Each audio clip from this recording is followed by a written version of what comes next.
Sungai flow மக்கள் நல இயக்கத்தின் தீபாவளி விருந்தோம்பல் 2000 பேர் பங்கேற்பு. சுங்காய் புலோ மக்கள் நல இயக்கத்தின் ஏற்பாட்டில் நடத்தப்பட்ட இந்த விருந்தோம்பல் நிகழ்ச்சியில் சுமார் 2000 பேர் கலந்து கொண்டனர். சுங்காய் புலோ BRB 7/2 வலைப்பந்து மைதானத்தில் இச்சுற்று வட்டாரத்தைச் சேர்ந்த 300 வசதி குறைந்த குடும்பங்களுக்கு அத்தியாவசிய பொருட்கள் அடங்கிய பொட்டலங்கள் வழங்கப்பட்டன. முகப்பிடங்கள் அமைக்கப்பட்டு அனைவருக்கும் உணவு பரிமாறப்பட்டது. மேலும் புகழ்பெற்ற உள்ளூர் கலைஞர்களின் இசை படைப்புகளும் இடம்பெற்றன. இந்நிகழ்ச்சியின் சிறப்பு அம்சமாக அதிர்ஷ்ட குலுக்கும் நடத்தப்பட்டது. அதில் முதல் பரிசாக மோட்டார் சைக்கிள் வழங்கப்பட்டது.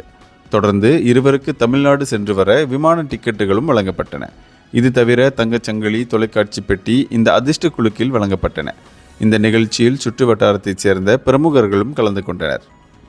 இந்த நிகழ்ச்சி குறித்து பேசிய ஏற்பாட்டு குழுவினர், எங்கள் இயக்கம் ஒவ்வொரு ஆண்டும் தீபாவளி விருந்தோம்பல் நிகழ்ச்சியை நடத்தி வருகின்றது.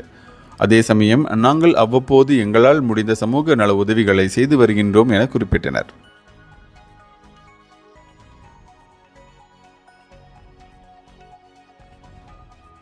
இந்தியர்களின் இதய குரல் மக்களோசை.